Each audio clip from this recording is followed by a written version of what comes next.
അടിപൊളിയാലോ. ഉപ്പ ഓ ഈ പെരുന്നാളിനെങ്കിലും ഉമ്മ വരുവോ?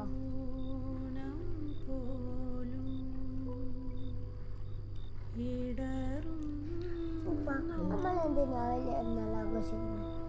അത് ത്യാഗത്തിന്റെ കഥയാ മോനെ. ത്യാഗം എന്ന് പറഞ്ഞാലെന്നാ?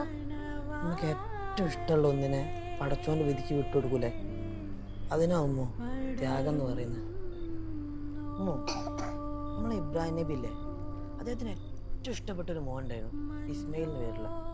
അവനെ പടച്ചോന്റെ വിധിക്ക് വിട്ടുകൊടുക്കുന്ന ഒരു നിമിഷം വന്നു. ആ ഒരു നിമിഷത്തെ ആലോചിച്ചുകൊണ്ടാണ് നമ്മൾ വലിയ പെരുന്നാൾ ആഘോഷിക്കുന്നത്. മോ പല കഥ കേട്ട് മോൻ ഉറങ്ങിയോ? ഹായ് സാർ, മോന് ഇന്ന് തന്ന ഹോംവർക്ക് മറ്റന്നാൾ സബ്മിറ്റ് ചെയ്താൽ മതി കേട്ടോ. നാളെ പെരുന്നാളല്ലേ. പിന്നെ മോനിപ്പോൾ നല്ല പ്രോഗ്രസ് ഉണ്ട്.